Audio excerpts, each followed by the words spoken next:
Em nome de Jesus, irmão, eu tomo posse. Ela falou, até o final do ano você vai comprar isso aqui. Fechado. Diz que o que nós ligarmos na terra será ligado no céu. Então liga aí, irmão, fala, fechado.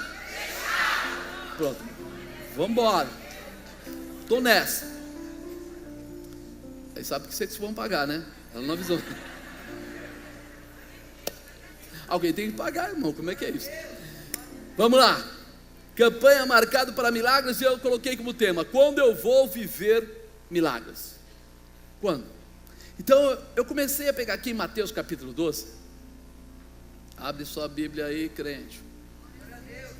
Ou o celular, né? Ou o iPad, ou o iPhone, ou aí, qualquer aí, mas abre, né? E lá em Mateus 12, os homens diziam conhecer a Deus e se declaram seguidores de Jesus Cristo, mas infelizmente na sua maioria não entendem qual é a vontade de Deus para com eles. Uma das maiores dificuldades do ser humano não é que ele às vezes é relapso, ou que ele, é que ele não entende. Ele foi criado de uma maneira que de repente na cabeça dele, ele está no caminho certo. Você já reparou isso? Quantas pessoas andam no caminho errado, acreditando que está no caminho certo? Aí você não pode julgar a pessoa, porque na verdade, ele foi criado. A gente de pequenininho aprende algumas coisas erradas. A gente aprende desde bebê que se a gente chorar, alguém troca a nossa roupa, dá mamadeira, faz isso e aquilo. A gente vai aprendendo. Quando você dá um agradinho para o pai, mesmo que seja de mentira, né? De repente a criança faz um carinho, aí a mãe e o pai dão alguma coisa, e ele vai sendo criado de uma maneira que primeiro forma o egocentrismo. Tudo para mim, tudo por mim, né? Sempre fosse eu o centro das atenções. E depois que eu cresço, alguém diz que isso não é verdade. Aí dá um choque, né? Você tem que trabalhar, você tem que estar no horário, você tem que fazer isso, você tem que fazer... Aí começa a dar uns choques aí, porque na verdade estava diferente. E com Deus é a mesma coisa. Nós aprendemos que Deus está lá no céu e a gente está aqui embaixo, uma distância, né, fenomenal, muito grande. Nós aprendemos que Ele é bonzinho, que Ele vai ficar lá e que Ele vai até me mandar alguma bênção, mas a gente não vai se cruzar. Está lá eu aqui e pronto. Que eu posso falar para ele o que eu preciso, mas não vai haver um diálogo, porque afinal de contas ele é espírito, eu sou carne, não tem como dialogar. Então todo aprendizado nosso vai ficando à distância. A gente aprende que Deus foi criado para nos servir. A gente aprende isso, porque nós fomos colocados dessa maneira. Então quando acontece alguma coisa de errado, o que as pessoas falam? Por que Deus deixou? Que Deus é esse? Por que Deus não pegou o bandido, não entortou o cano do revólver, não deu um tapa na cabeça não sei de quem? Por que Deus, como se Ele tivesse lá à nossa disposição para fazer o que nós queremos, mesmo quando a gente não fez nada daquilo que Ele orientou? Então nós fomos criados de forma errada, e essa criação de forma errada gera uma dificuldade de relacionamento ou entendimento, e muitas vezes as pessoas nem se percebem que nós começamos a ter atos e comportamentos de religiosidade e não de amor. Ele veio para nos ensinar a ter amor, para nos dar direção de amor, mas nós começamos a adquirir padrões. Vou falar de mim, não de você. Quando eu tinha recém-casado, a bispa não gostava de ir na igreja, não tinha muita paciência para isso, e eu pegava domingo de manhã porque eu me sentia assim, devedor, porque eu fazia muitas coisas não boas, então eu me sentia devedor. Então domingo de manhã eu acordava, deixava ela deitada na cama, saía, pegava o carro, ia lá na Estrada das Lágrimas, tem uma igreja lá, maior dificuldade para parar o carro lá, parava o carro, descia, chegava lá, entrava, né, ia lá naquela coisinha que tem uma bolinha lá, que tem uma aguinha, né, aí eu passava a mão lá bastante, tchá, tchá, tchá, tchá, né, todos os pecados estão saindo. Aí eu pegava aquele papel que eles têm lá, que segue o ritual, e eu ficava na igreja. Quando faltavam uns 5 minutos para terminar, eu já caía fora, porque ia haver bagunça no estacionamento, eu não gostava da bagunça, então eu saía antes para tirar meu carro de lá, antes que alguém raspasse, coisa do tipo, mas eu levava aquele papel comigo, aquele papel ia comigo. E aí quando eu chegava lá no meio da semana, assim, eu estava com problemas, ou alguma coisa está dando errado, ou eu estava tentando comprar, né, pagar, dando propina para um comprador, ele não queria aceitar, eu ia lá e fazia a minha reza pessoal. Eu pegava aquele papel que dizia, né, minha culpa, minha máxima culpa, eu ia seguindo tudo aquilo que dizia lá, né, e aí tal, mas eu nem me apercebia, O que eu estava pedindo para Deus era para que aquele comprador aceitasse a minha propina. Você já imaginou? Que de repente eu estou colocando Deus na minha negociação para que as coisas erradas aconteçam, para que Ele aceite ir de repente beber com a gente em tal lugar, para que a gente possa fazer uma coisa errada. E é isso que tem acontecido e acontece muitas vezes. As pessoas aprenderam errado sobre Deus, e aí eles querem que Deus proteja. Eu uma vez tinha um rapaz na igreja, ele estava começando a vir na igreja, e ele tinha o hábito de tomar as coisas dos outros sem autorização. O pessoal chama acho que de ladrão, né, um negócio assim, né? Ele tinha umas armas e tudo, e aí um dia ele veio lá e falou assim: você sabe o que me mantém vivo? Eu falei: o quê? Sempre antes de sair para assaltar eu faço a minha reza. O que você vai falar para a pessoa? Ele está certo ou está errado? Na visão dele, ele estava certo, porque ele estava pedindo a proteção. Ele queria proteção, ele estava pedindo a proteção. Ele só estava pedindo a proteção para fazer uma coisa errada. E quando a gente pede proteção para fazer coisa errada, não é Deus que dá, tem alguém lá embaixo que dá. Se Deus não dá, quem é a outra parte? O Satanás. Ele entra nessa oração errada e ele mantém essa pessoa. E aí alguém diz: eu tenho o conto fechado, eu isso, eu aquilo. Nós muitas vezes não entendemos que nós estamos com a figura errada, com a visão errada, e nós gastamos tempo, nos preparamos, exercitamos, mas tudo no caminho contrário. E é isso que nós precisamos mudar, se já não mudamos hoje. Precisamos habilitar a nossa mente, nosso entendimento, para voltar a fazer sim aquilo que Deus pede para que a gente faça, para sair da religiosidade, entrar no temor e amor a Deus e viver as promessas do Senhor. É só isso. A parte que Ele mais deixa fincada para nós é isso: você teme e ama. Se você teme, você cumpre a orientação. Se você ama, você faz de bom grado. E aí as coisas ficam diferentes. Mateus 12:1 fala assim: naquele tempo passou Jesus pelas searas em um sábado, e os seus discípulos, tendo fome, começaram a colher as espigas e a comer. E os fariseus, vendo isso, disseram-lhe: eis que os teus discípulos fazem o que não é lícito fazer no sábado. Ele, porém, lhes disse: não tendes lido o que fez Davi quando teve fome, ele e os que com ele estavam? Como entrou na casa de Deus e comeu os pães da proposição, que não lhe era lícito comer, nem aos que com ele estavam, mas só aos sacerdotes? Ou não tendes lido na lei que aos sábados os sacerdotes no templo violam o sábado e ficam sem culpa? Pois eu vos digo que está aqui quem é maior do que o templo. Mas se vós soubesse o que significa misericórdia quero e não sacrifício, não condenaríeis os inocentes, porque o Filho do Homem até do sábado é Senhor. Jesus estava ali, meu irmão, fazendo questão de mostrar para aqueles fariseus, para aquele povo, a valorização de Deus com os seres humanos. Ele estava querendo mostrar para eles: olha, não fica preocupado, porque eles estão indo lá, pegando uma espiga lá no pé e comendo, porque é um hábito que o judeu tem.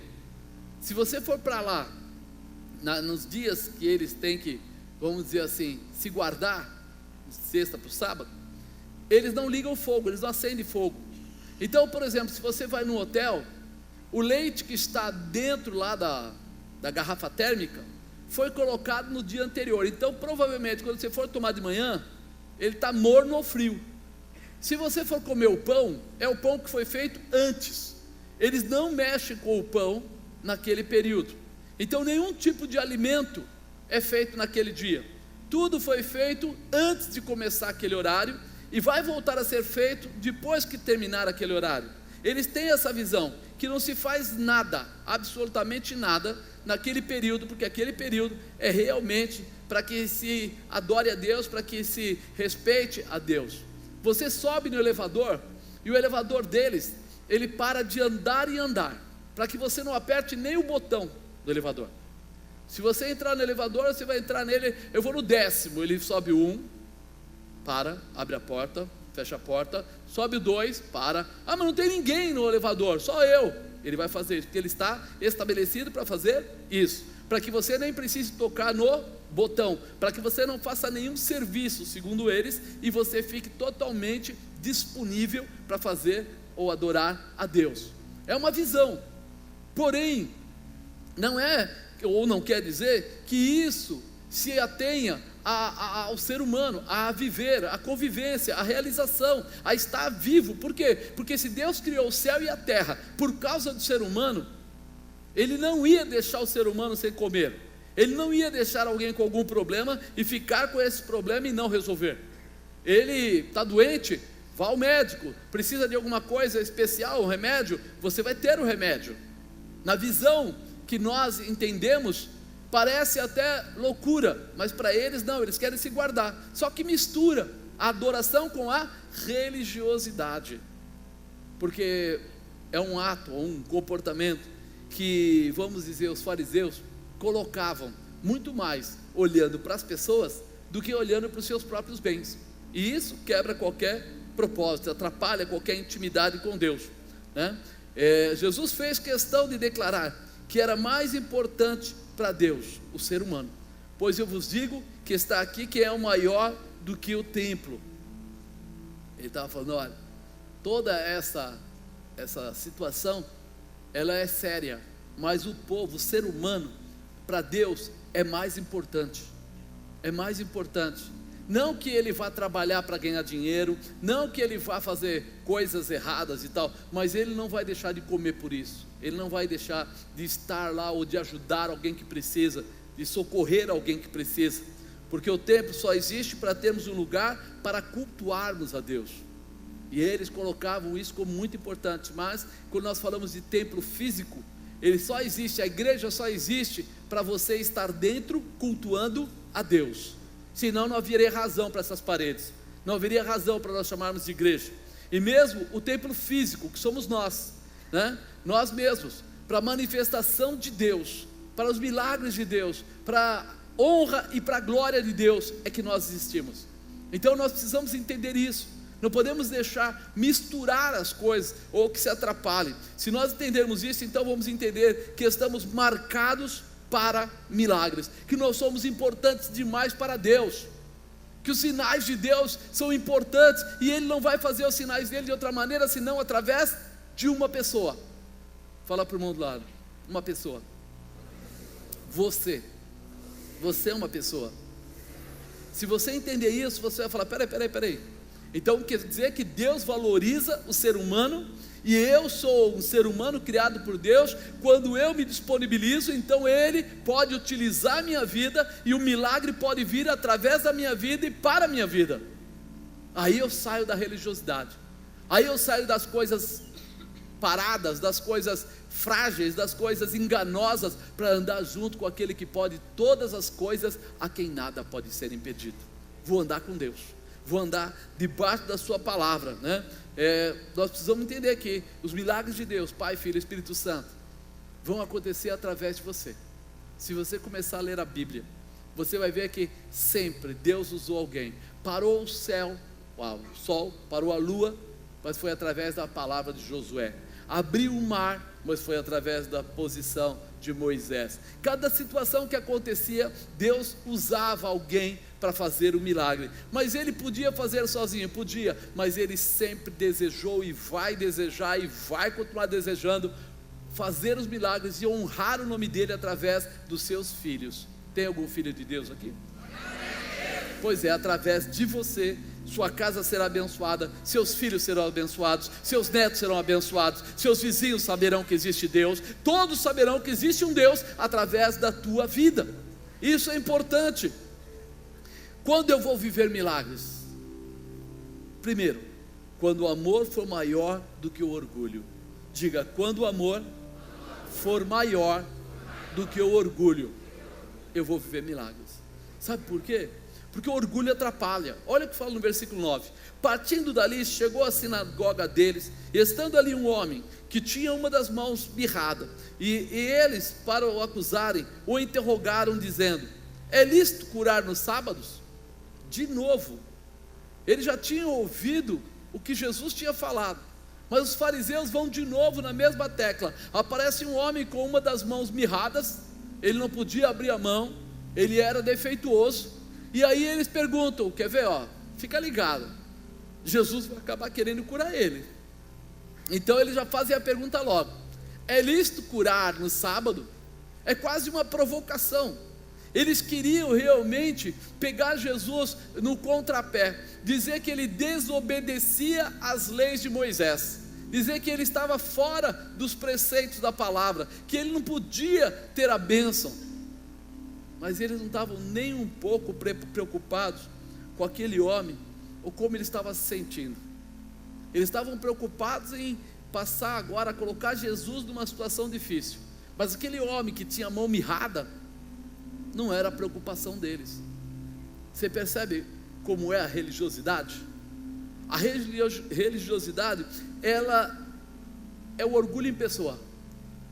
Ela esquece do amor, ela esquece da misericórdia, e ela coloca muito mais os sinais daquilo que eu acho, do que realmente aquilo que eu vou fazer para abençoar as pessoas, aquilo que eu vou fazer para abençoar o povo de Deus. Ele tinha essa mão mirrada, jamais poderia servir a Deus no templo, porque você sabe que sacerdotes não podiam ter defeito, nem um nariz quebrado ele podia ter. Um sacerdote, para ser sacerdote, ele não podia ter defeito físico algum. Então aquele homem com a mão mirrada podia ser sacerdote? Não. Agora, além disso, vamos pensar, uma pessoa que tem uma mão mirrada, ou seja, uma mão dele não funciona, ele tem que fazer tudo com a outra mão. Então, se ele fosse procurar emprego e viesse alguém que tinha as duas mãos, ou ele com uma mão só, quem seria contratado? Ele estava com praticamente 50% a menos de trabalho, de condição. E se ele fosse ter um negócio próprio dele, a dificuldade dele, põe as coisas no estoque, pega, tira, carrega. Você imagina que para aquele homem, aquela situação era tão difícil, que até mesmo para ele ter uma esposa, para ele ter alguém que gostasse dele. Você sabe que as pessoas, os seres humanos, por conta própria, é uma coisa natural. Qualquer defeito acaba barrando as pessoas de gostarem daquela pessoa, ou a própria pessoa fica inibida ao ponto de nem querer aparecer porque tem um defeito. Então imagina como era a vida daquele homem com aquela mão mirrada, quantas coisas de ruim estavam lá, mas aqueles fariseus só enxergavam assim: você vai curar ele? Hoje é sábado, é pecado, tá? E o homem? E ele, naquela situação dele de penúria, de sofrimento, de vergonha, como é que ele ficava ali? É lícito curar no sábado? Nós muitas vezes temos esquecido do que Deus quer fazer, e temos tentado colocar a nossa vontade própria. Nós colocamos: eu não vou lá falar não, eu tenho vergonha. Não, eu não vou dar um glória a Deus porque não sei o quê. Eu não vou orar porque que vão achar de mim. Não, eu não tenho tempo para isso. Eu começo a colocar tantas coisas e eu acabo esquecendo que o amor de Deus pela minha vida é tão grande, que Ele está esperando o meu posicionamento para que Ele possa me abençoar. Por isso nós precisamos tomar cuidado. Por quê? Porque também quando eu tenho vergonha, é uma área de orgulho. A minha vergonha é orgulho.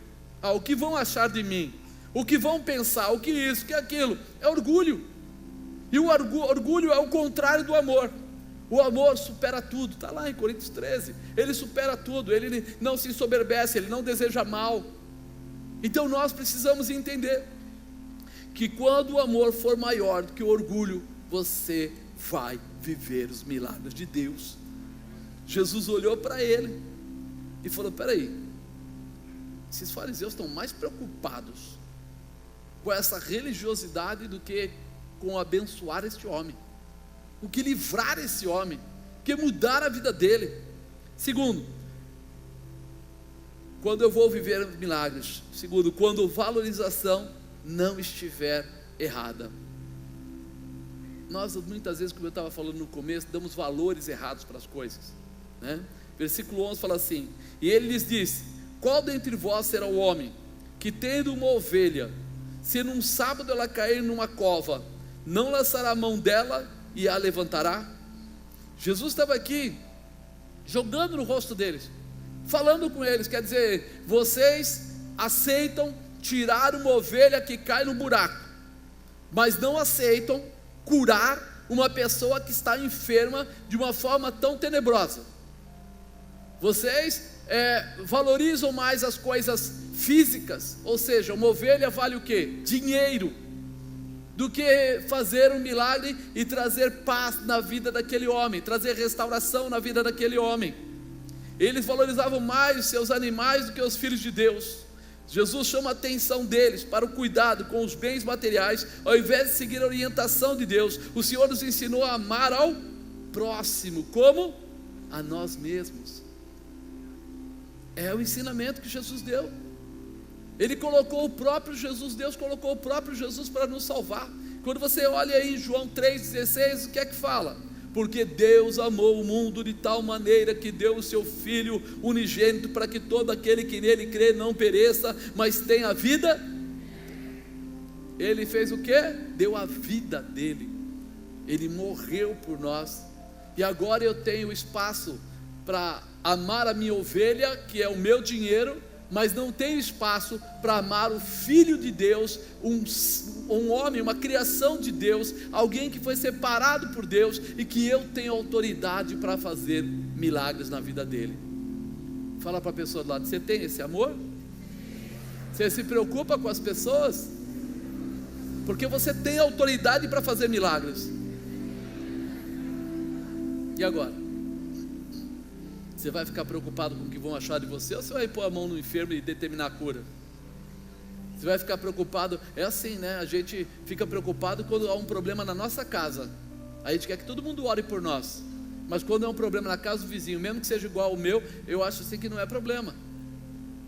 O que Jesus está chamando eles, a atenção é isso: que Deus criou o ser humano para que andasse com ele e vivesse as suas benécias, as suas bênçãos. E de repente nós estamos esquecendo desse detalhe. Como Deus olha para você. Fala para a pessoa lá: você viu como Deus olha para você? Você é muito especial, você é maravilhoso, você é muito querido. Por Deus você não teria problemas, não passaria aflições, não sofreria, não ficaria doente. Por Deus sua família seria abençoada todos os dias. Mas e você? O que tem feito por isso?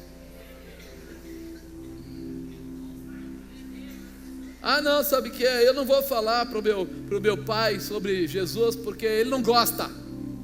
Aí seu pai pega uma enfermidade grave, um problema, separa da sua mãe ou qualquer outra coisa, aí você vem: ai, porque não falou, perdeu tempo, estava lá, podia ter falado enquanto tudo estava bem. Não falou, perdeu a chance. Agora que a coisa está complicada, vai ser mais difícil. Então está na hora de nós amarmos mais e pararmos de ser religiosos menos. Você não vem na igreja porque a igreja te salva. Você vem na igreja para ser preparado para receber a salvação, para estabelecer a salvação, para sair daqui e levar a salvação para quem for necessário. Você vem para cá para ser guerreiro, para ser uma autoridade espiritual. Entenda isso. Tem gente que pensa no social da igreja. Social da igreja é complemento. Nossa parte é levar salvação, libertação, restauração, transformação às pessoas. Terceiro, quando valorizamos a Deus, pois quanto mais vale um homem do que uma ovelha, e por consequência, lícito fazer bem aos sábados.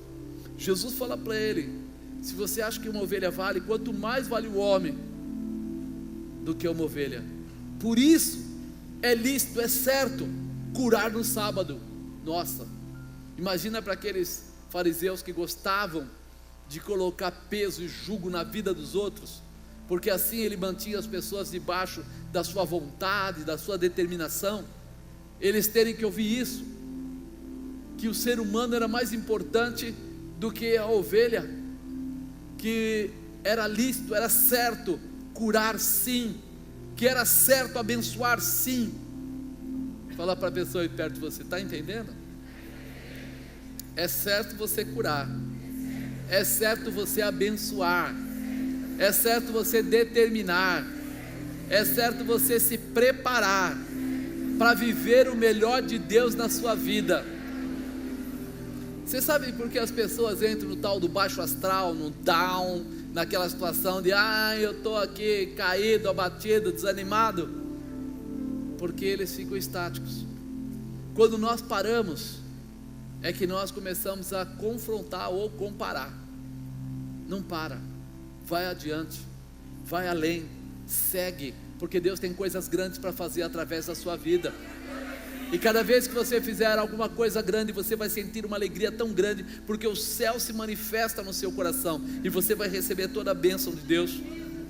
Quando na palavra diz que o bom pastor deixa as 99 ovelhas para ir buscar aquela uma que está perdida, Deus está querendo dizer o quê? Da importância do ser humano, né? Eu tinha 99, um se perdeu, eu guardo as 99 lá no aprisco, saio e vou buscar aquela uma. Ele quer dizer assim, todos vocês são importantes para mim, porém os outros que estão lá fora, que não estão aqui, também são importantes para você. Você também precisa exercitar agora a sua posição de cuidar das ovelhas do Senhor, de ajudar, de curar, de libertar, de restaurar, de transformar, de abençoar. Deus não quer, meu irmão, colocar jugo na sua cabeça. Deus quer colocar alegria, gozo e paz. Deus quer colocar autoridade de realização, quer dar a você a condição para você viver tudo que a promessa de Deus tem para você. Amado, é muito bom você saber previamente tudo que você precisa fazer e saber previamente que Deus está com você. Ensina o teu filho no caminho que ele deve andar, e depois, mais para frente, ele não se desviará dele. Aí eu fico, não, mas acho que ainda não é tempo de falar. Não, sabe que ainda não é tempo de falar. Chega um dia que a gente fala, por que eu não falei? Comece, meu irmão, não importa o que as pessoas achem, comece a ministrar às pessoas.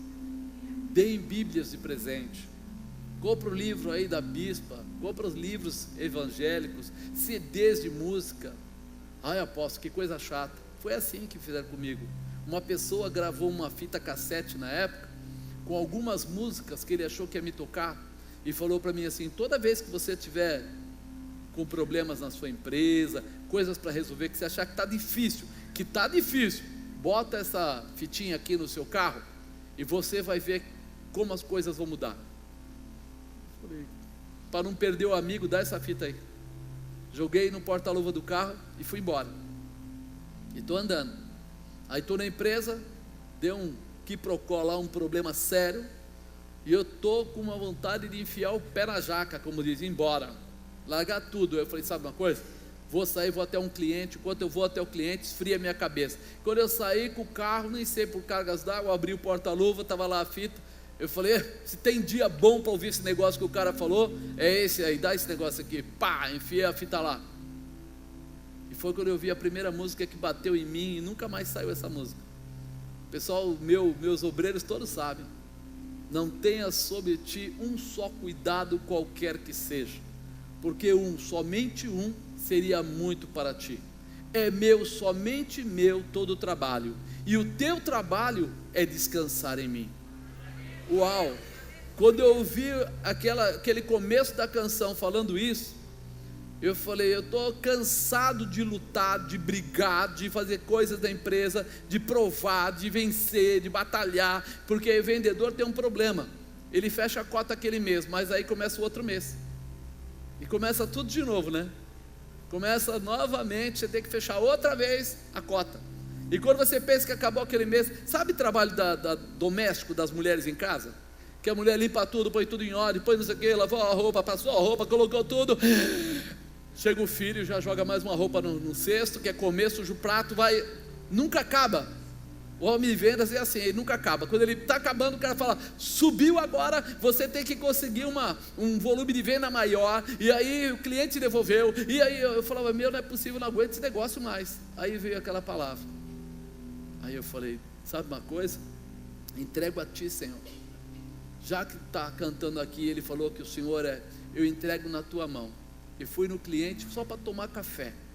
Eu fui no cliente, sinceramente, só porque eu não queria ficar na empresa e eu não podia ficar pela rua, que não é bom né? O profissional ficar sem fazer nada na rua, dá a impressão, se alguém vê, alguma coisa errada. E eu fui no cliente, cheguei lá, comecei a conversar com ele, de repente ele falou: que bom que você veio. E fechou um tremendo negócio comigo. E quando eu saí de lá, eu falei: a primeira vez na minha vida que eu vendo sem vender, que eu tiro um pedido sem fazer nada. Eu não fiz nada, e quando eu voltei, eu catei a fitinha e já enfiei ela de volta lá. Entra aí, minha filha, eu preciso ouvir mais. E eu gastei aquela fita, porque eu ouvi tanto aquela fita, meu irmão. Foi no começo da minha conversão. Quando você entender isso, você vai começar a saber que não adianta, eu não posso ter sobre mim qualquer cuidado, qualquer que seja, porque um só é muito pesado para você. Mas Deus, é dele todo o trabalho. O seu trabalho é descansar nele, é entender que Ele é Deus, que Ele criou você e que Ele quer te abençoar em todos os momentos.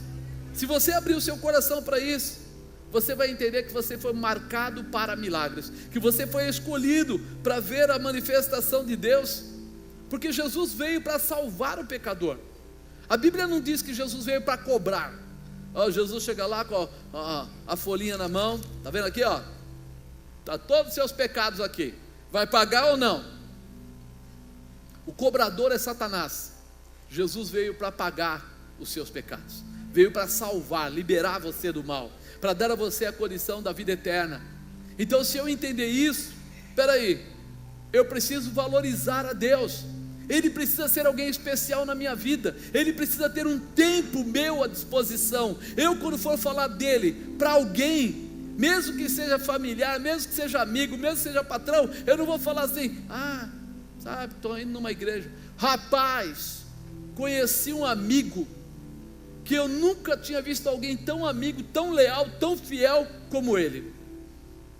Um amigo daqueles que põe a mão no fogo por mim, um amigo que paga minhas contas se precisar, um amigo. O cara vai falar: que amigo é esse, cara? Eu também quero. Aí você fala para ele: é Jesus, o Senhor dos senhores, o eterno, o todo-poderoso. Se ele olhar para você e você for apresentar um Jesus meia boca, um Jesus preso na cruz, ele não conseguiu livrar nem ele, vai livrar você? Eu vou mostrar o Jesus que transformou a minha vida, eterno, glorioso, justo, fiel, verdadeiro. E aí as pessoas vão querer ter o que você tem, andar junto com você. Eu brinco muito, que eu falo que quando a gente profetiza, a gente começa a ministrar as pessoas.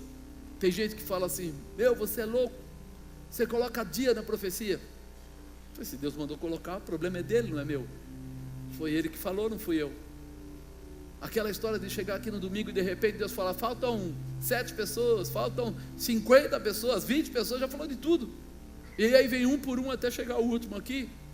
Teve gente que falou assim: você não faz isso, uma hora não vê as pessoas. Eu falei: não é vergonha minha, é dele, foi ele que mandou.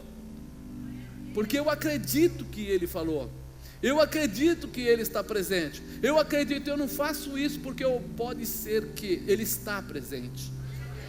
Então coloca isso no seu coração, porque quando você for falar com as pessoas, você vai entender que autoridade e poder foram colocados sobre a sua vida, e que você não fala de você mesmo, mas você fala do poder de Deus. Aí, meu irmão, as coisas vão acontecer. Quarto, quando estendemos a mão para Jesus, é isso. Talvez você não consiga entender isso agora, mas eu vou viver os meus milagres quando eu estender a minha mão para Jesus. Muitas vezes as pessoas querem o milagre, mas não querem Jesus. Olha o que ele fala: então disse aquele homem: estende a tua mão. E ele fez o quê? Estendeu. E depois que ele estendeu, o que diz o versículo? Ficou o quê? São. Então ele disse: estende a tua mão. A mão dele era mirrada, talvez ele nem conseguisse estender direito, mas a partir do momento que ele começa, Deus faz o restante. A partir do momento que ele se disponibiliza, a mão dele estica. Aquilo que era impossível acontece. Porque é isso que acontece com a tua vida, meu irmão.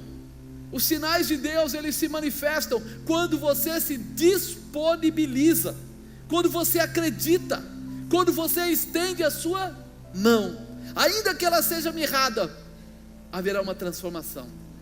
Ainda que você não saiba nada, a sabedoria vai bater na sua porta. Ainda que você não seja a pessoa mais culta, a sabedoria de Deus vai mudar a tua história. Ainda que o médico tenha desenganado você, a enfermidade vai ter que pular fora, porque você tomou a atitude que era determinada para a sua vida. Estenda a sua mão.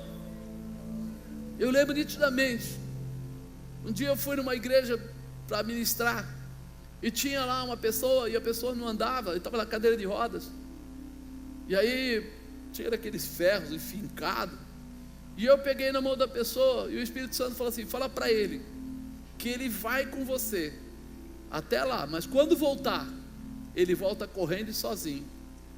Eu falei: Espírito Santo, que negócio doido é esse? Ajudar ele aí eu posso ajudar, mas se eu soltar ele depois, o Espírito Santo falou: faz a sua parte que eu faço a minha. Eu peguei e falei para ele, falei: nós vamos andar aqui, e nós vamos, mas quando eu te soltar, você volta e volta livre, correndo. Amado, nem cheguei até lá, eu estava indo, de repente o cara já saiu andando mais rápido que devia, e quando eu vi ele voltou correndo, com um monte de ferro enfiado na perna, a mãe dele dizendo: ele não pode, ele levou um tiro, acertou a bacia, não sei o que, ele levantou a cadeira de rodas e saiu jogando ela para cima. E aí eu digo para você, o que Deus queria fazer? Estende a tua mão. Ele dava os primeiros passos, e o Senhor curava ele imediatamente. Quando você entender isso, você vai começar a entender o que Deus pode fazer. Apóstolo, você está contando historinha, está na internet, meu irmão, você procurar pelo meu nome, você vai achar lá. Ele levantando a cadeira, e a igreja virando uma bagunça lá no local.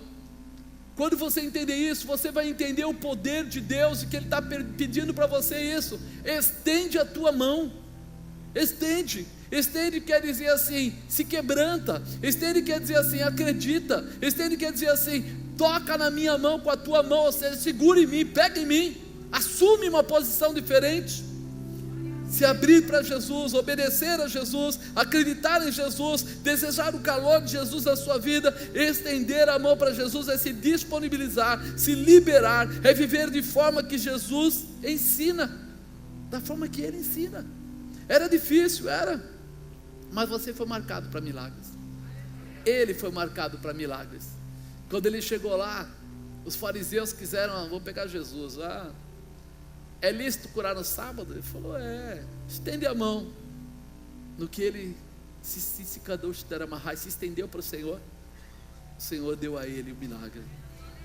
Vale a pena se estender para Deus, vale a pena se estender a sua mão para o Senhor, vale a pena você formar um vínculo com Ele, vale a pena você acreditar nele, vale a pena você entender que tudo que você precisa Ele já tem preparado para você, tudo.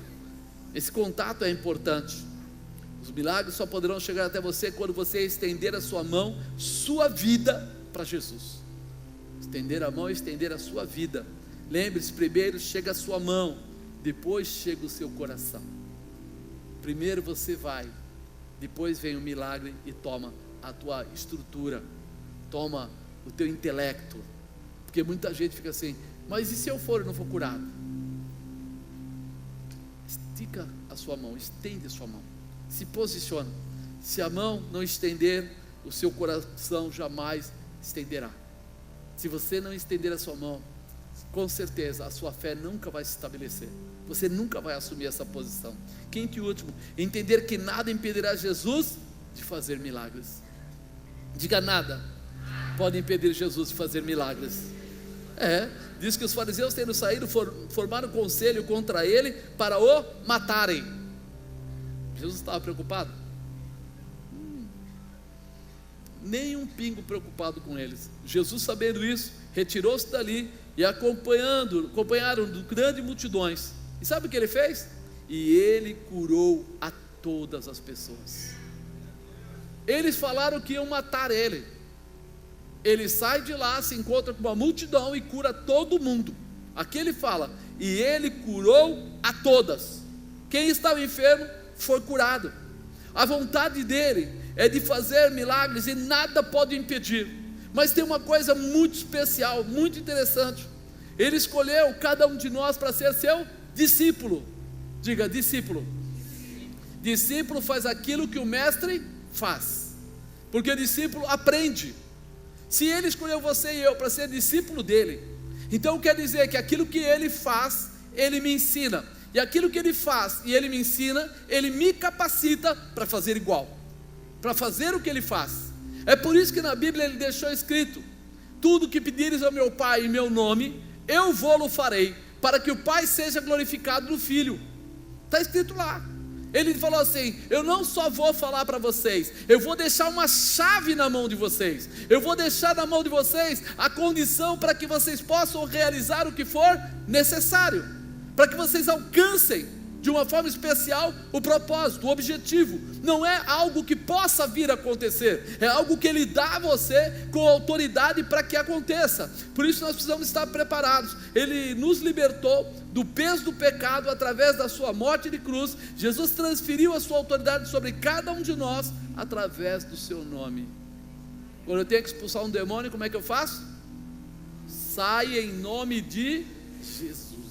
Ele colocou essa chave na sua mão, Ele deu essa condição e não te pediu nada em troca.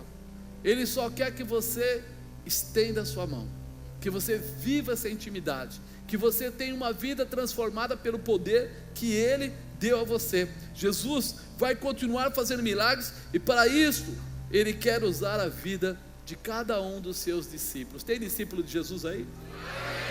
É a sua vida que Ele quer usar, é a sua vida. Outro dia eu estava falando com uma senhora, e ela falou assim: é engraçado, né? A gente aprende cada coisa, né? Na minha caminhada com minha família, eu aprendi que quando a criança tem soluço, faz a bolinha de lã, lambe, pim, cola na testa da criança, né? E aí o soluço passa. Quando a criança não está dormindo, coloca a cabeça dela no lugar dos pés, e os pés no lugar da cabeça, né? Vira ao contrário, né? Modo de falar. E a criança dorme. E eu tinha isso veementemente no meu coração. Se acontecer, tem que fazer isso. Chama-se simpatia, né? Tem que fazer isso, e tal. Quando eu fui para a igreja evangélica, falaram assim: isso não vai para Deus, vai para o capeta, tá bom? Vou te avisar. E ela ficou assustadíssima. Ela falou assim: mas tá bom, agora quando acontecer isso, então vai ficar soluçando até morrer. Então, se não dormir, que fique acordado, porque o que vai fazer? Mas aí a pessoa falou para ela, falou: não, você ora, porque a oração do justo muito pode em seus efeitos. E ela falou: minha criança já tinha crescido, já não dava mais para testar na criança. Mas daí apareceu a filha da vizinha, e ela foi lá, e a mulher falou assim: ó, dá para você arrancar um negocinho aqui da roupa, colar na testa? Ela falou: não faço mais assim. Tem outro jeito? Como é que é? Falou: eu oro. Que ora? Dá lá a bolinha. Não, eu oro, peraí. E orou, e o soluço parou. E ela falou: uau, eu era uma cabeça de jaca, fiquei alimentando Satanás com as simpatias durante tanto tempo, sem saber que não precisava. Mas como é que o inimigo vai criar um ponto de contato com os seres humanos, se ele não achar alguma coisa que seja interessante para que você dependa dele? Eu lembro que eu era criança e a gente tinha aquelas dores aqui do lado, falava que era íngua, né? Íngua e tal. E aí minha mãe é aquela que cortava a íngua, né? Você tinha que pôr o pé lá no negócio lá, tá? Aí ela ia, aí tirava o pé, ela ficava, tá, íngua, tal, e fazia aquelas coisas todas lá, né?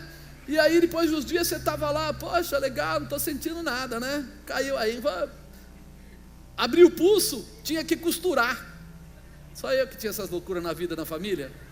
Vocês já viram isso em algum lugar? Tinha que costurar. Aí punha lá, aí fazia lá uns trecos, né, e tal. Aí a pastora Nilza estava sendo treinada para dar continuidade nas coisas da minha mãe, nessas tranqueiras. Quando a gente se converteu, né, que eu passei para ela a informação, ela falou: nunca mais vou fazer essa porcaria. Agora, olha como o diabo trabalha na vida das pessoas. O judeu, ele aprendeu que toda a informação de Deus passa-se de pai para filho. Eles têm lá algumas festas, quase todas, eles juntam toda a família, o mais velho vai passar para o mais novo. Quem sempre fala, independente de mais cultura ou menos cultura, não importa, é o mais velho da casa. Então se o pai é o mais velho, é ele que tem que falar e o resto tem que calar a boca. E eles ouvem. E aí conta o purim, e aí conta, o que quer que seja, eles contam a história inteira, aí eles fazem lá a oração deles, e depois todo mundo pode comer, mas é assim que procede. Aí o diabo copia. Por quê? Porque, por exemplo, minha mãe pegou essas histórias de benzimento, desse negócio, e tinha que passar para minha irmã. É como se fosse uma herança. Olha como copia. A verdade era o quê? Aquilo que a Bíblia diz, aquilo que está no Pentateuco. Os 5 primeiros livros, diz lá tudo que foi ensinado pelos judeus, pai para filho, coisas do tipo. Mas o inimigo vem e precisa afirmar um ponto de contato. E o ponto de contato dele é isso. São benzimentos, simpatias e etc, etc. E nós nem percebemos, nem atentamos. Aceitamos aquilo como uma obrigação e perdemos a possibilidade tão simples de uma oração. Para fazer coisas que às vezes exigem bater clara de ovo, colocar, fazer não sei o que, com não sei o que lá. E daí a gente percebe como o inimigo trabalha sorrateiramente. Mas eu quero dizer para você que você é discípulo de Jesus. Diga, eu sou discípulo de Jesus. Você não é discípulo do mundo. Você não está ligado nas coisas do mundo para ser discípulo. Você é discípulo de Jesus. Você está no mundo, mas não é do mundo. Você está de passagem por aqui. Pode ser 50, 70, 100, 120 anos, mas um dia você sai daqui e vai para a glória. Esse lugar não é o seu descanso não é aqui, o seu descanso é na presença de Deus. Por isso, como discípulo, você vai fazer o que o seu mestre te ensinou. Se ele curava, você vai curar. Se ele libertava, você vai libertar. Se ele restaurava, você vai restaurar. Se ele falava do Pai e apresentava o Pai como Senhor, você vai apresentar Deus como Senhor da sua vida. Entenda esse mistério, viva essa profundidade, porque você, meu amado, é discípulo, está marcado para milagres. Você crê nisso? Fica de pé. Aleluia. Glória a Deus.